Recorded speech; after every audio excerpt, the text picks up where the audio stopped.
Quer aprender tudo o que você já sonhou sobre punks?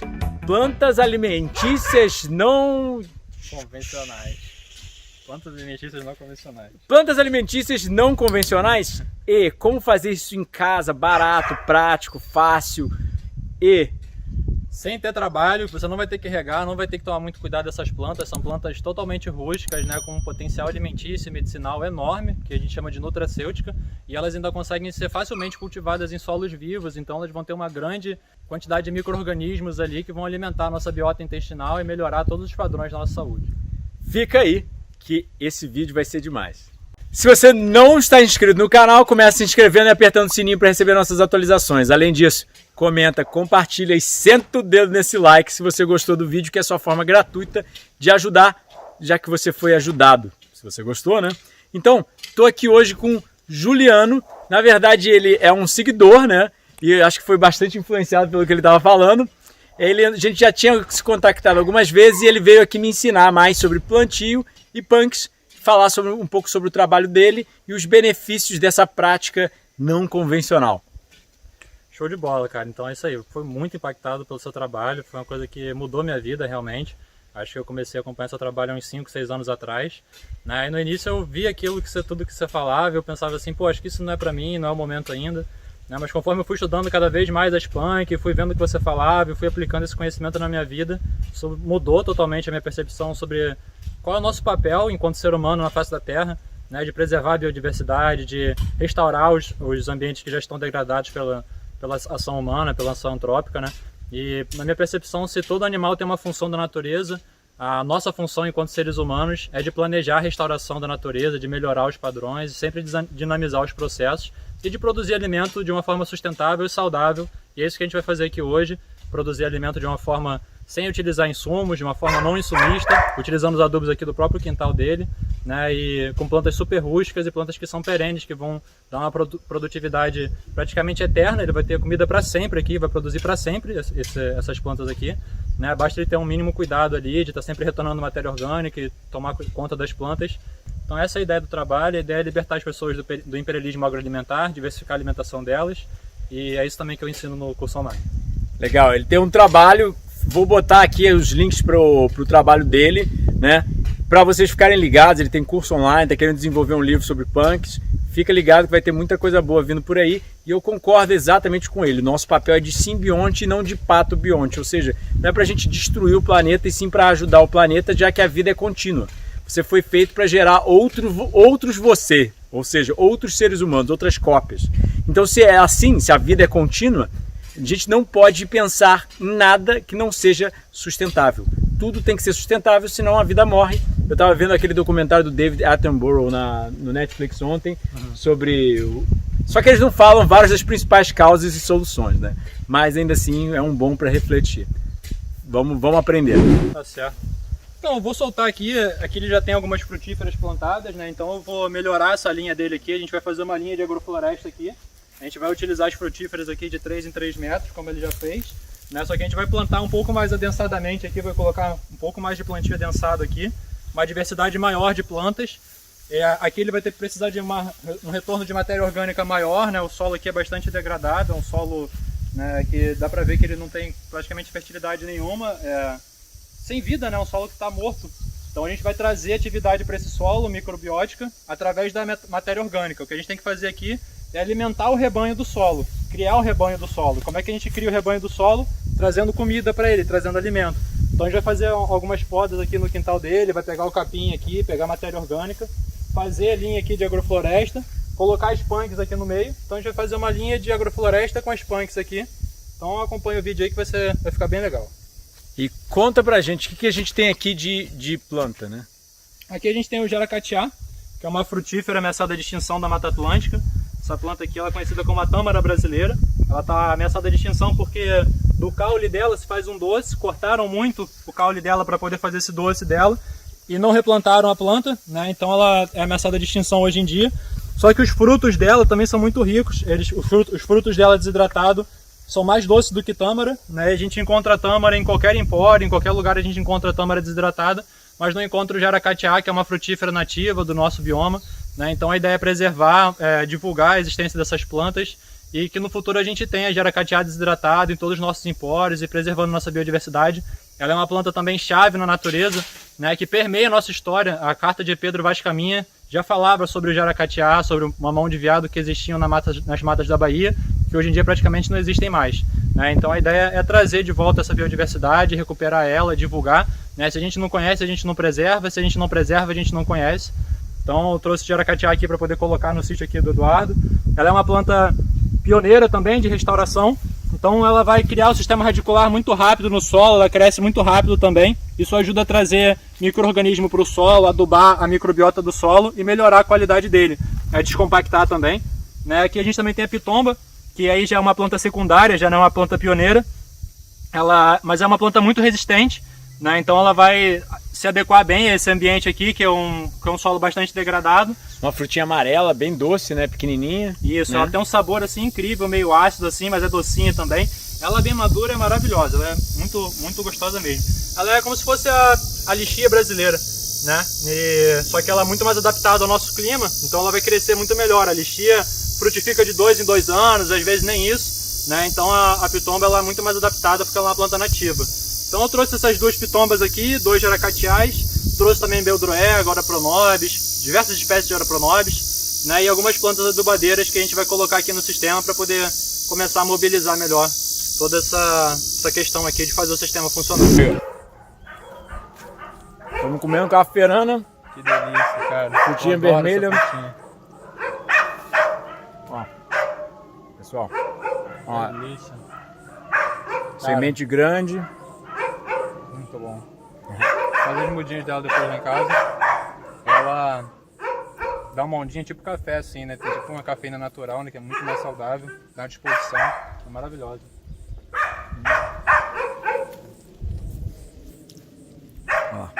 Uma coisa que ele falou que é muito importante e muito interessante a gente prestar atenção é essa questão da tâmara. O que é interessante aqui? Como eu tenho muitas frutíferas, eu colho muito alimento. Quando eu colho alimento, eu estou beneficiando o solo, o meio ambiente, animais em volta que acabam comendo também das minhas frutíferas, mas eu estou também beneficiando o aquecimento global por várias questões da produção da árvore, né, do ecossistema da árvore, que as árvores fornecem, mas também por outro simples fator. Eu não estou importando tâmara do Oriente Médio. Então não tem que voar até aqui e pagar um preço caro numa fruta. E, mesmo que você não importe tâmara do Oriente Médio, se você mora numa cidade grande, sua comida vem de longe. Vem um pouco da Bahia, um pouco de São Paulo, um pouco do Rio, um pouco de cada lugar. E o custo ambiental que isso tem, ou seja, a queima de combustível fóssil, carros, todo um manejo por trás da coisa, não só acaba causando um prejuízo econômico social, né, um desequilíbrio, como acaba causando um prejuízo ambiental. Então realmente plantar alimento é uma coisa que a gente ainda não tem noção de o quão importante é cada um ter um pedacinho de terra para plantar. Então, o que a gente está fazendo aí, cara? Me conta, Juliano. Soltando o solo aqui só para dar uma descompactada, né? E agora aqui, depois de terminar de soltar essa linha aqui, vou misturar com uma terra preta, uma terra mais adubada, só para dar uma mobilidade aqui. E aí depois a gente vai pegar as punks ali, vai colocá-las aqui, colocar algumas estruturas aqui para elas poderem subir, pelo menos os pés de Pronobis, e trazer matéria orgânica para a gente poder cobrir o solo, né? Então eu vou terminar de soltar aqui essa parte, soltar pelo menos essa linha aqui, e aí eu vou mostrar para vocês o passo a passo. Então aqui ele está com abacaxi, né? Ele falou que plantou direto da copa do abacaxi. Se você plantar ele direto da copa, tirar aquela cabeça central do abacaxi e plantar ela direto, demora muito tempo, né, para dar, e às vezes nem dá. O legal mesmo é tirar aqueles brotos laterais do abacaxi, aquelas mudinhas que ele dá, e aquela mudinha ali quando você planta ela dá em muito menos tempo, ela cresce mais rápido e frutifica mais rápido, né? É o ideal plantar dessa forma, senão ele fica crescimento lento e às vezes nem frutifica, né? Morre no meio do caminho. O solo aqui, Eduardo já tinha um solo aí, né? Geralmente quando a gente compra a terra ela geralmente já não vem com uma atividade muito grande, né? Porque colocar dentro de um saco plástico, fechar aquilo ali, né, já tirou da condição do solo mesmo ali e tudo mais, então vai perdendo a vida, né, vai perdendo a atividade biológica. E esse era o caso dessa terra que ele comprou, né? Mas a gente vai trabalhar ela, claro, né? Se a gente vai trabalhar um solo aqui que está muito mais impactado, como é que a gente não vai trabalhar a terra preta? Então a gente vai misturar aqui, nessa parte que eu soltei o solo aqui, eu vou dar uma misturada, vou misturar essa terra mais pretinha aqui, mais adubada que ele trouxe, que ele já comprou. Vou misturar com a terra que já estava aqui, o próprio solo.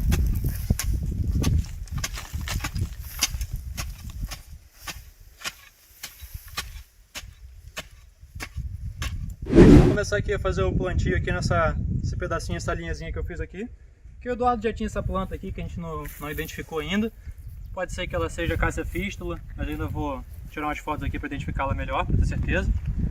E aí a gente vai plantar aqui então o jaracatiá, que é aquela frutífera ameaçada de extinção que eu falei para vocês. Essa mudinha aqui, eu coletei a semente dela lá em Paraty. Quem fez essa muda aqui foi o Diego, meu amigo, que me ajudou lá em casa com a agrofloresta. E aqui é um pezinho de tangerina, uma sementinha de tangerina que brotou aqui.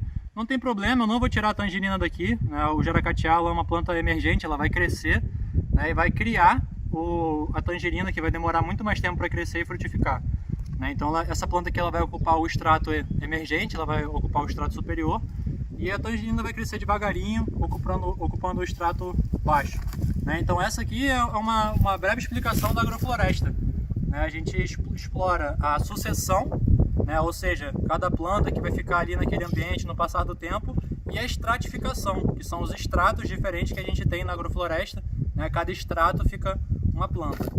Então vou soltar aqui, vou tirar essa mudinha aqui para ver um solo bem rico. E aqui a gente vê como é o sistema radicular do jaracatiá. Esse sistema radicular aqui que parece com uma raiz de mamão. Olha só, isso aqui é uma mudinha de mamão. Vou mostrar como é o sistema radicular do mamão, tá vendo? Olha só como é o sistema radicular do mamão. É assim que é o sistema radicular do jaracatiá também. Então ele vai, olha, descompactando o solo, ele vai abrindo, né, frestas no solo, vai descompactando e criando uma vida microbiológica mais adubada, mais rica, né, para as outras plantas poderem vir no ambiente. Por isso que ele é uma planta pioneira. Por isso também, né, essa é mais uma característica das plantas pioneiras. Então vou colocá-las aqui.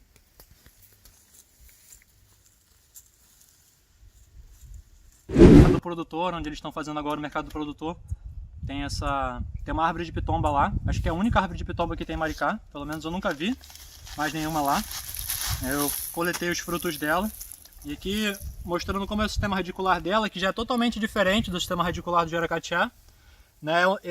O sistema radicular dela é profundo, você vê que ela já desenvolveu as raízes aqui na parte profunda e de forma lateral ela nem explorou, porque ela é uma planta que cresce sistema radicular bem profundo mesmo para poder buscar água e tudo mais, né? Isso também mostra porque ela é uma planta tão resistente assim, né? Ela cresce muito rápido. Aqui já tem até uma minhoquinha na terrinha, essa terrinha pretinha aqui que eu trouxe lá de casa, a minhoquinha. Aqui é um solo que está pobre em matéria orgânica, está acidificado, né? Porque não tem nenhuma minhoca. Não tem minhoca. A minhoca ela não vive num ambiente ácido e ela não vive num ambiente sem matéria orgânica, entendeu? E a minhoca ela é tipo vamos dizer assim, é um dos últimos níveis da cadeia alimentar do solo, entendeu? A minhoca ela precisa de uma riqueza de microbiologia ali no solo para ela poder sobreviver, senão ela não se estabelece.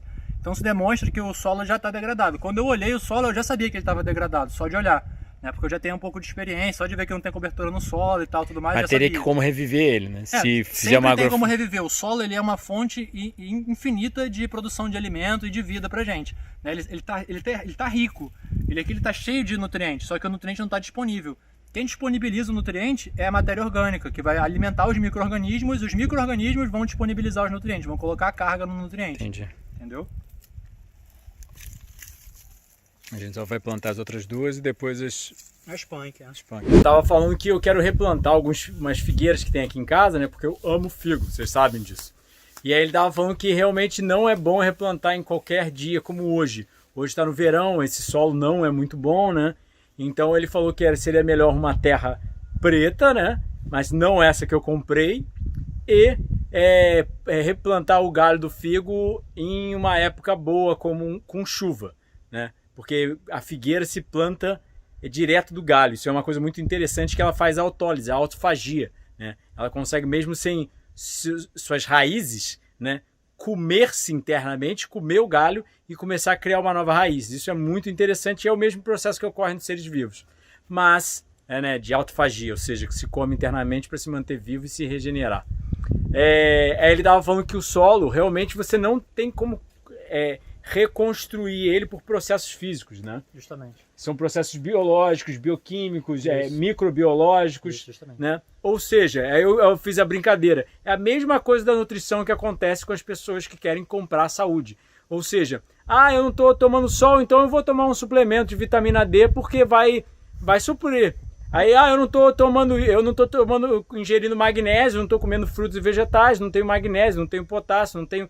Então eu vou tomar um multivitamínico. Mas a questão a coisa é bioquímica e só a planta consegue fazer esse processo. Claro. Só a planta transforma esses minerais inorgânicos em orgânicos pra gente. Não, e outra coisa também é que durante milhões de anos a gente evoluiu sem ter contato com esses elementos sintetizados ali, extraídos como se fosse uma coisa totalmente estranha para o nosso organismo, né? Uma substância ali isolada, né? E na natureza isso não existe, então é totalmente estranho a gente pegar e ingerir uma cápsula com um nutriente isolado, né? Para mim isso é uma coisa bastante estranha. Tanto que quando eu vendia Beldroega para as pessoas e falava para elas, eu sempre falava, cara, com a Beldroega você vai ter uma fábrica de ômega 3 na sua casa. Né? Não adianta você ir na farmácia e querer comprar o ômega 3 ou aquela cápsula lá isolada. Muitas vezes a gente escuta o médico falando que só o peixe tem ômega 3, mas é mentira. Né? Ou pelo menos desinformação do médico falando isso, porque quem tem ômega 3 são as algas do mar que os peixes comem e eles absorvem o ômega 3. Mesma coisa para a Beldroega, né? Muitas vezes eles não conhecem, muito nutricionista também, médico, não conhece a Beldroega, não sabe que ela tem ômega 3, que ela tem ômega 6, que ela tem uma quantidade ótima de ômega 3 e 6. É uma planta que a gente pode consumir crua, né? E que ela produz para sempre, uma planta perene, que vai produzir para sempre, sempre reproduzindo ali. Então vai ser uma fábrica infinita de ômega 3, que o Eduardo vai ter aqui agora, para ele poder colocar nas saladas dele. E não só de ômega 3, né? Porque a gente fala do ômega 3 como se fosse a única coisa, mas aqui vai ter carotenoide, são ferro. 500 mil nutrientes. Vitamina C, vitamina A, vitamina E, antioxidante, anti-inflamatório, anticancerígena, super rica em fibra, né? Enfim, uma planta incrível, maravilhosa e que produz para sempre, né? Então, vamos indo lá pro carro. Essa ideia de...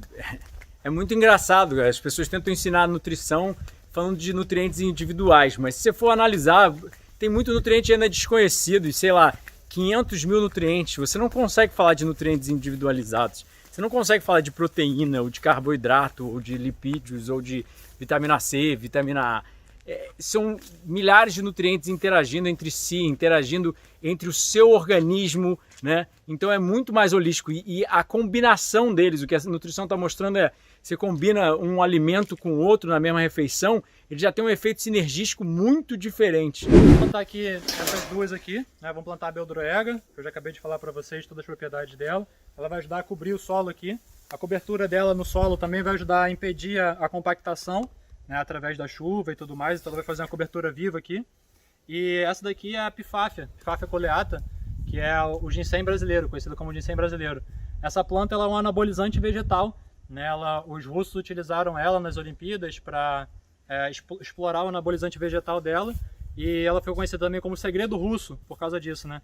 As raízes dela têm esse anabolizante vegetal, essa substância que é um anabolizante vegetal. E ela também é rica em aminoácidos, diversas coisas, né? Os índios conhecem ela como para-tudo, porque ela é um revitalizante de todos os sistemas do nosso corpo, todos os sistemas do nosso corpo são revitalizados com essa planta. Ela também é afrodisíaca, uma série de propriedades medicinais bem interessantes. E eu uso ela como geradora de matéria orgânica, porque ela está sempre rebrotando e gerando folha e tal, né? A folha também tem propriedade medicinal, também para dores, né? Ela é analgésica. Enfim, vamos plantar aqui também umas sementinhas da caferana, que foi o que a gente comeu ali agora há pouco. Então eu vou colocar aqui as estacas do ginseng brasileiro. Ele pega de estaca mesmo, cada lugarzinho desse aqui nascem as raízes dele, né? Saem as raízes. A gente já mexeu bastante o solo, né? Descompactou, como você falou. Isso. Colocou a terrinha. Caferana. Poderia colocar bem mais semente aqui, vou colocar algumas aqui só para gerar matéria mesmo. Vou brotar aqui. E aqui agora vai entrar a Beldroega. Sempre que a gente vai plantar a Beldroega, a gente pode quebrar os raminhos dela, né? Quebra os raminhos dela assim. E a gente pega os raminhos mais grossinhos. Cada lugarzinho aqui onde ela dá um nozinho, ela vai soltar as raízes, né? Cada nozinho dela aqui onde ela solta esses ramos, ela também solta as raízes aqui, né? Então, uma planta que pega muito fácil, basta encostar ela no solo que ela pega. A única exigência dessa planta é sol, ela gosta de sol, né? Se não tiver sol para ela não vai bem. Então aqui ele tem bastante sol, então com certeza ela vai vai pegar bem e vai produzir muito aqui. Vai se alastrar aqui e vai fazer a cobertura do solo também.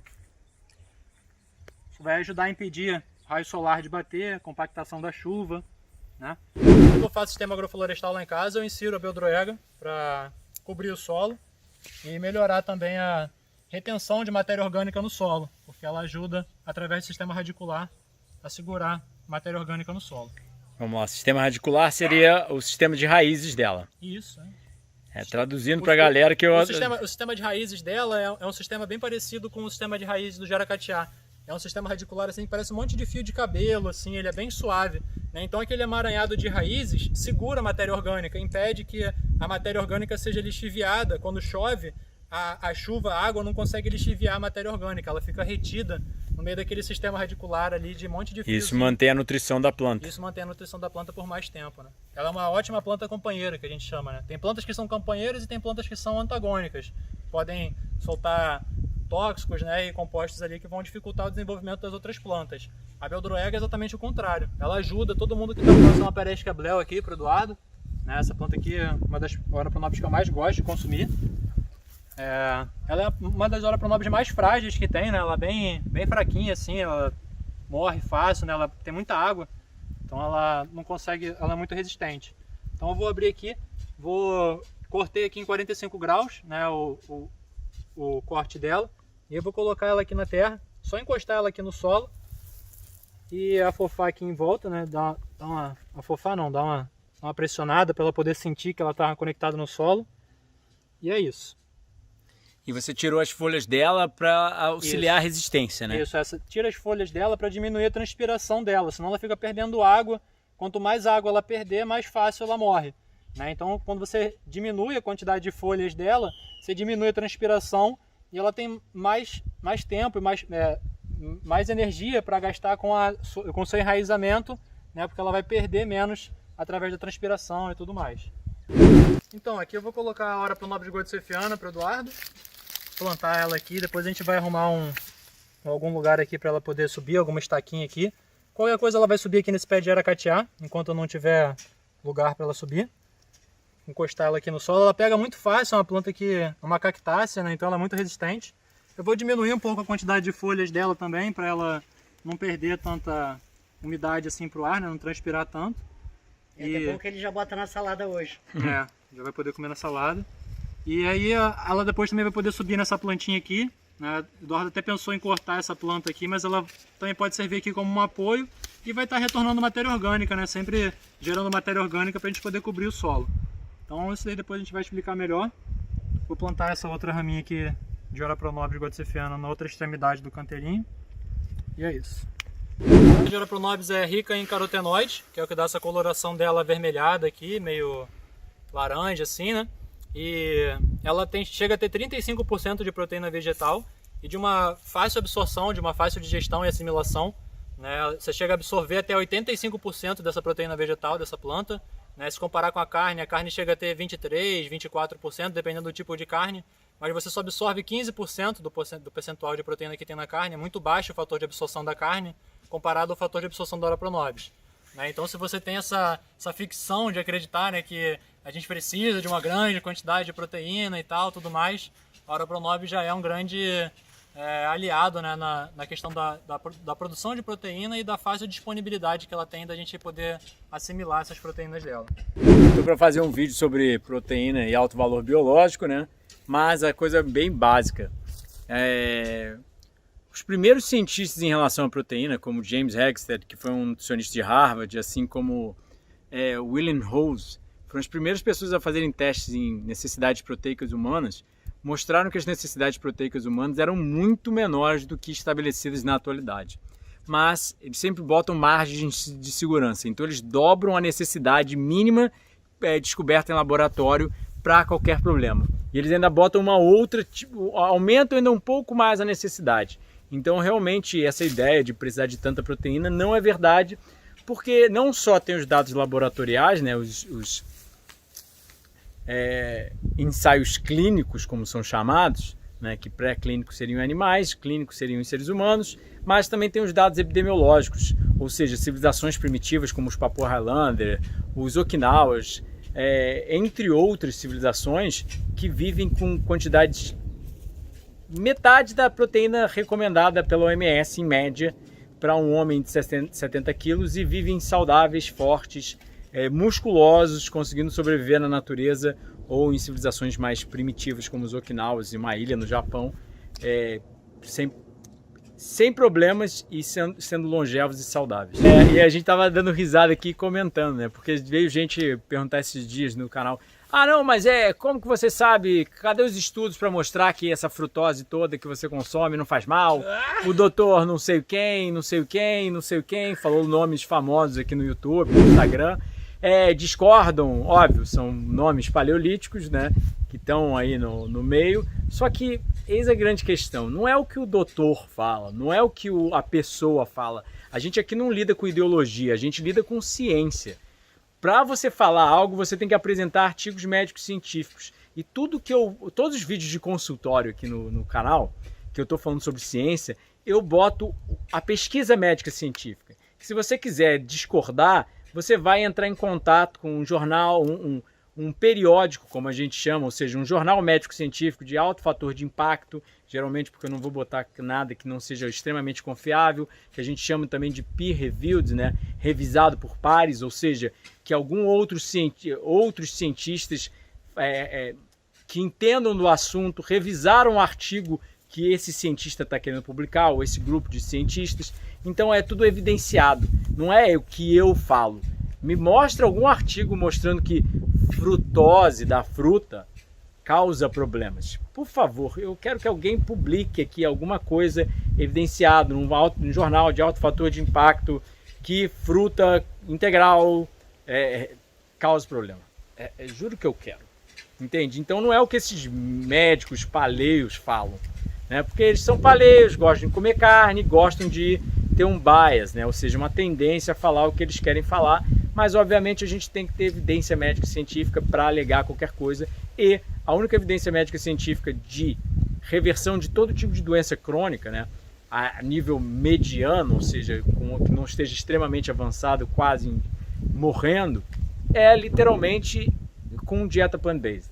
Ou seja, plantas são poderosos laboratórios fitoquímicos que auxiliam a nossa saúde, e auxiliaram porque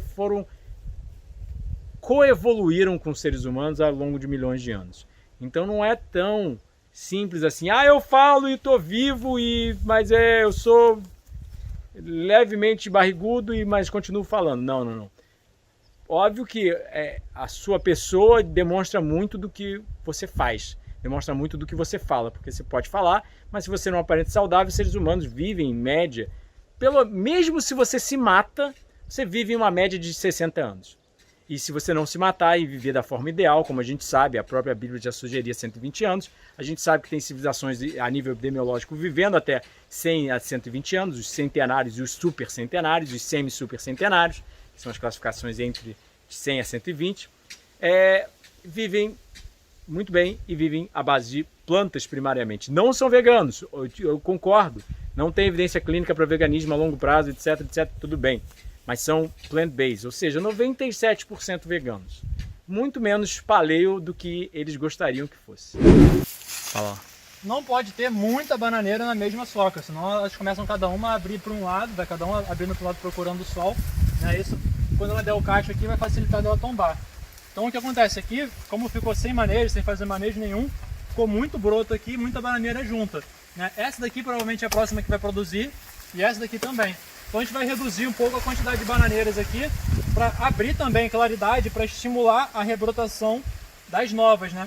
Essa daqui, por exemplo, é uma que está vindo forte aqui. Mas tem algumas aqui embaixo que já estão mais fracas, né? Que são o que a gente chama de broto chapéu. Por exemplo, esse daqui, ó. Esse daqui é um broto chapéu, um broto fraco que dá as folhas na cabeça dele aqui assim. Não é igual o broto chifre, que vai dando para um lado e para o outro, tá vendo? Como esse aqui é o broto chifre. Olha a diferença dele, que ele é meio piramidal assim, tá vendo? E essa daqui, o caule dela já é um caule fino, de cima e embaixo. Tá vendo? Você vê essa daqui, ó, ela também é mais fraca, mas essa daqui fica mais clara ainda. Olha essa daqui, tem que ver. Olha só como ela forma aqui, ó, tipo um chapéu na cabeça dela, tá vendo? Ela não tem esses brotos pro lado, né, os brotos da bananeira chifre, e ela forma tipo um chapéu na cabeça dela, tá vendo? Um chapéu de folhas. Esse aqui é um broto fraco. Então é um broto que a gente busca eliminar ele da soca para a soca gastar menos energia com esses fracos e focar na mãe e nas que são mais fortes, né? Porque a bananeira é como se fosse uma família. É um monte de bananeiras ali interligadas pelos rizomas delas, né? Então se você tira as mais fracas e facilita para ficarem as mais fortes, você faz com que o cacho venha mais forte, mais vigoroso, desenvolva menos doença nas folhas, né? Então essa é a ideia. Então a gente vai fazer um manejo aqui, reduzir um pouco a quantidade de bananeiras aqui e fazer a poda para poder pegar a matéria orgânica e utilizar ela para poder cobrir lá o nosso canteirinho. Cortou no facão.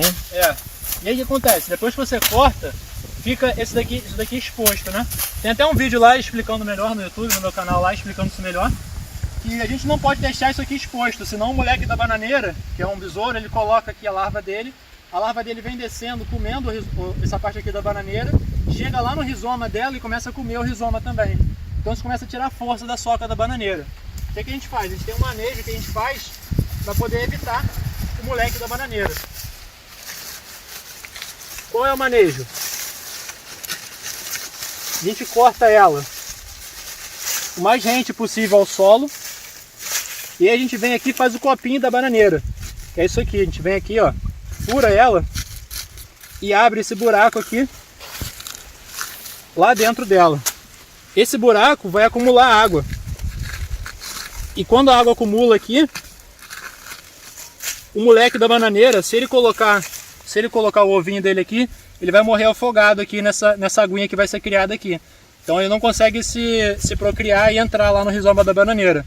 Então a gente sempre busca fazer isso. Sempre que a gente escolhe uma bananeira, que a gente corta ela, ou que a gente faz a poda, a gente faz o copinho da bananeira para poder fazer o controle do besouro da bananeira, do moleque da bananeira.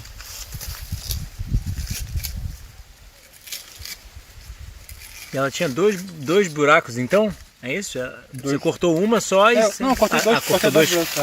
Verdade. A gente vai usar essa matéria aqui para poder adubar lá. O que acontece? Aqui a bananeira, cara, ela é uma planta de ambiente de declive assim, tá ligado? E de floresta, entendeu? Então ela tá sempre protegida ali. Aqui ela tá exposta ao vento demais, entendeu? O que acontece? O vento bate nela, olha só, machuca as folhas dela toda, entendeu? Isso demonstra que ela não tá no ambiente certo. Ela é mais do ambiente florestal e também de um ambiente desse tipo de inclinação aqui. Então sempre que ela dá o cacho nesse tipo de ambiente, ela cai e sai os rizomas novos dela, brotam lá, engancham na terra e depois sobem. Por isso que a gente tem a técnica de plantar a bananeira de cabeça para baixo. Porque ela é nativa desse tipo de ambiente, ela naturalmente faz esse tipo de processo de enganchar no solo e depois brotar, né? Então a gente sempre busca reproduzir os processos que a planta passa na natureza, na nossa agricultura. Então é por isso que a gente faz o manejo da bananeira, planta ela de cabeça para baixo, enfim.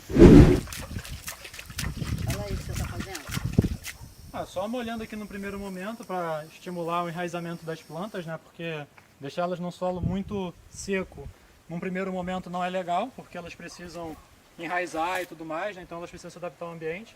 Então a gente vai fazer aqui, molhar aqui pelo menos nessa linha do que a gente plantou e vai fazer a cobertura, vai pegar essa matéria orgânica toda aqui e vai jogar a matéria orgânica aqui para poder cobrir o solo e manter a umidade, manter a vida no solo, manter alimento para os micro-organismos estarem sempre mobilizando os nutrientes, né? Isso vai trazer plantas mais vigorosas e mais saudáveis.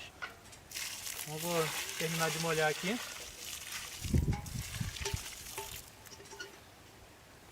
A matéria orgânica aqui ela ia para fora, né? Ia ser jogada lá fora, que o menino está aqui limpando o quintal, mas na verdade a gente vai pegar isso aqui e usar para cobrir o solo, né? Jogar isso fora é como jogar ouro fora, né? Isso aqui é uma riqueza que a gente tem para poder adubar o solo.